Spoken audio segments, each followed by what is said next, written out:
Hey guys, it's Adrian, AD, the founder of the Conscious Gym podcast. And what I want to start doing was coming out every week or every other week with something new, something refreshing to give you guys a personal look, an in-depth look on who I am and why I do the things that I do, and kind of give you some testimonies from what I went through and how I got here. So yeah, this is me on Testimony Tuesdays. So I kind of want to give a brief background, a brief breakdown of, how I grew up, and then just to give you kind of a fast forward look at my life now. I grew up South Side, St. Petersburg, Florida,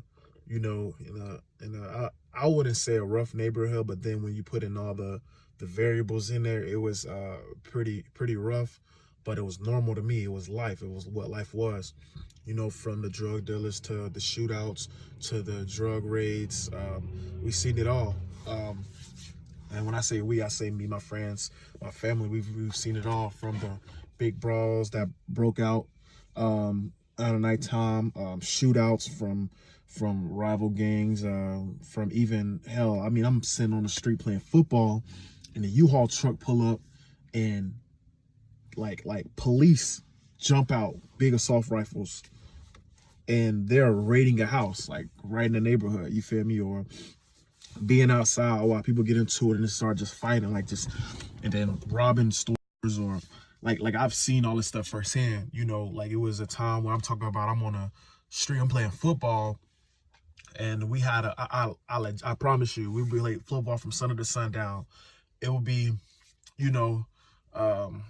I would say a junkie would, come up, he would purchase, you feel me, he would purchase these, he would purchase drugs, go use them, and go to the store, use the drugs, come back, purchase drugs, then go back for money, come purchase drugs, use them, do the whole thing.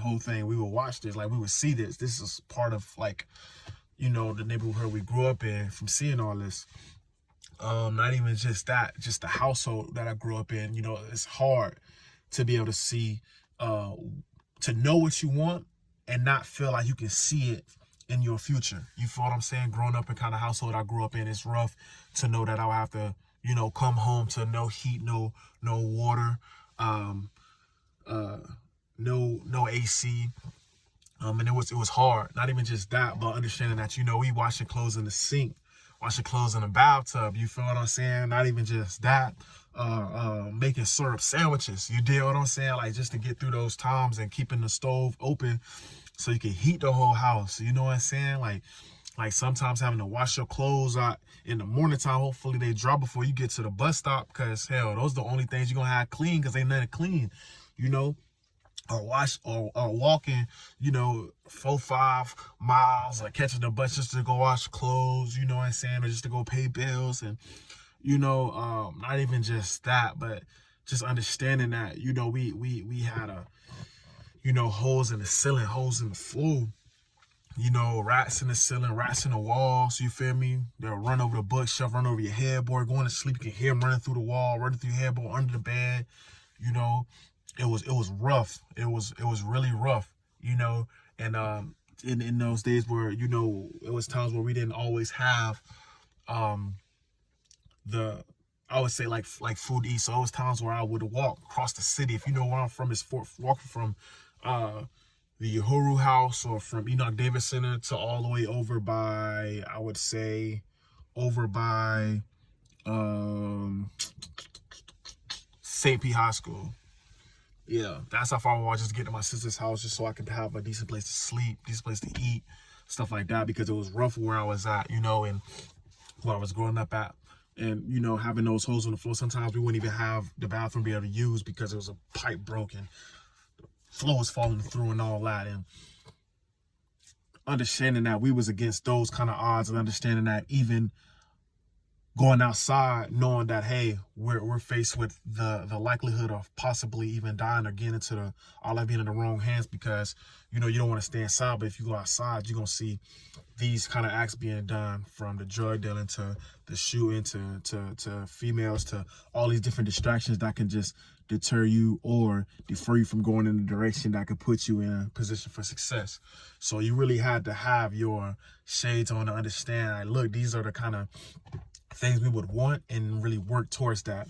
So having that kind of lifestyle and understanding that my mom was under so much stress to trying to make a better lifestyle for us, with knowing it was just her to do what was best for her, plus knowing that it was just only her, you know what I'm saying, that my grandma trying to do what was best for us. And it's hard to be able to witness that from a young age and not know what to do, and then to understand that, wow, you want better, but you're in a position where you can't physically do better because you're not of age to get that job, or of age to even understand if somebody were to sit you down and even try to teach it to you. So I know another thing that I was trying to understand was that there was times where I would always think like why us? Why would we have to suffer like this? Why couldn't it always come down to the fact of us having to go to those food pantries at them different churches to get food? And churches, like Church's Chicken, say that like so many times with them deals. But I'm telling you, you spend $20, but you get you so much chicken biscuits and sides. Man, we eat on that for like 3 days. You feel me? But it was really rough growing up in that household. Getting to the point where you ain't got no bathroom. You either got to use the bathroom at your friend's house or shower at your relative's house, but them not knowing because you got too much pride to shut up. No friends will come over because you're too embarrassed to even let anybody know how you live. You know what I'm saying? Not being able to go to sleep because you know that every time you go to sleep, you hear rats in the ceiling, or, you know what I'm saying? I got bit by one when I was little, and that living like that made me realize I would never want that for me. I would never want that. So me going through all that for years and years and years, not having a bathroom after a while, like you see my mom struggle like that, and understanding why she was so frustrated with being in the same spot for a while and not having the proper help, and understanding that, plus suffering from ADHD and GAD, and being in those situations made me realize I wanted so much more for me and myself, not only just for myself, but for my mom. So it was a mission of mine to take care of my family, for me to be able to feel like, this is what I really want to do, is provide for my family. I could do this through football because I feel like this is my way out. I feel like this is my calling. So I took it upon myself to, to even temptation would call like, oh, hey, you want to smoke? Or hey, come do this. We finna go rob this. Or we finna go do this. It was sometimes to the back of my mind like, nah, let me not do that because I know it will be on the line. Don't get me wrong. I engaged in a lot of things that I'm not grateful for, but my mission always remained the same. I even had my first child in high school right before I went to college, and it was rough knowing that I had to leave to still continue my mission and not be able to see my son on a daily basis, and understanding that, hey, the mission is still be able to go somewhere to be able to take care of home in the future. Because I know that me staying in St. Pete wasn't the best bet for me, because the opportunity that presents itself in St. Pete won't be the same luxurious opportunity that will be able to present itself once I go off to get this education, once I go off to find this success through the football avenue. Now here I am still on that race to try to help give back to my family, help others who feel like they don't have a voice to help themselves, who suffer from mental health, who suffer from poverty, who suffer from different issues that they feel like they can't find help through.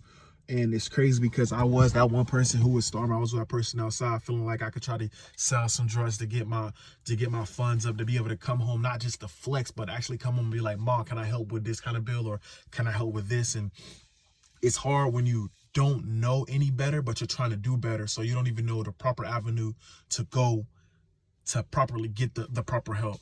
So, yeah, I say all that to say this. Witnessing all that when I was where I grew up at made me understand I did want better, and I'm on my way to do that.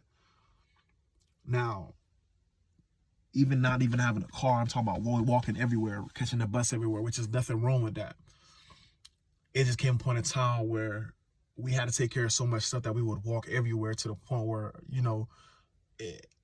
having a ride somewhere was almost like a blessing. You feel me? And how many car troubles that me and my mom and my family had. It's a blessing for me to be able to buy my first car with my own money, go to the dealership and purchase my own car, my own money, knowing that my credit score is good, because it wasn't too many times that I was able to sit down and talk the ropes that, hey, this is how you should build your credit.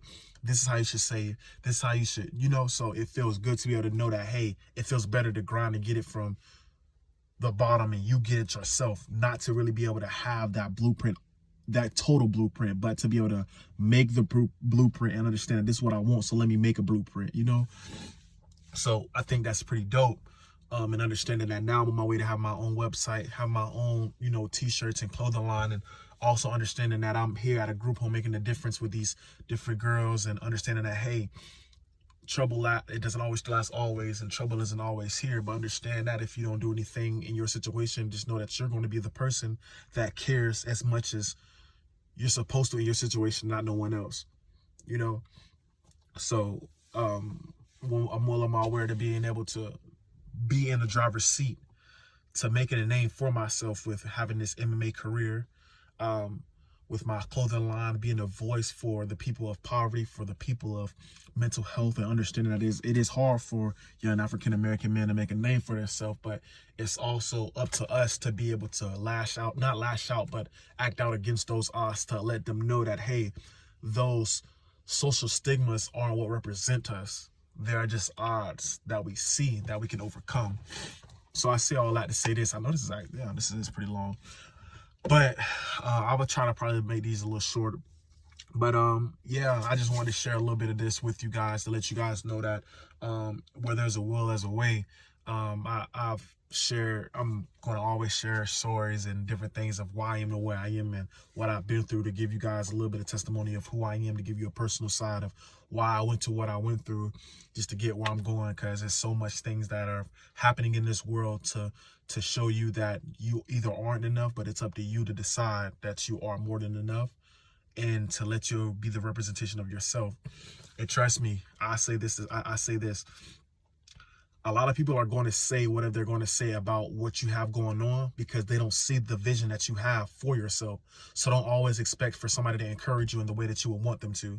So with that being said, if you have a vision that you want to be an astronaut, that you want to be a firefighter, that you want to be a superhero, whatever you want to be, understand, when you take that option of telling somebody about what you have going on, it is not their responsibility to root for you. Be your own cheerleader, be your biggest supporter. Because at the end of the day, when I started to be a fighter, or when I started to open up my website, I want to do this, it was laughs. It was, oh, you're going to get beat up, or you're going to get, man, that's what comes with it. That's what comes with it. If I said I want to be a rapper, it's going to be people saying, bro, you can't do that. It doesn't matter. Do what makes you happy, not what fills the other person with joy. Now, with that being said, I pray you protect your peace. I'll continue to do these testimonial videos. Hopefully people like them. Hopefully people can share them. Hopefully you enjoy them. So, yeah, hold on to your happiness, protect your happiness and your peace. Nothing is worth your peace. And understand this, in these relationships, whether it's with a significant other, whether it's with your family, your friends, or anything like that, understand this.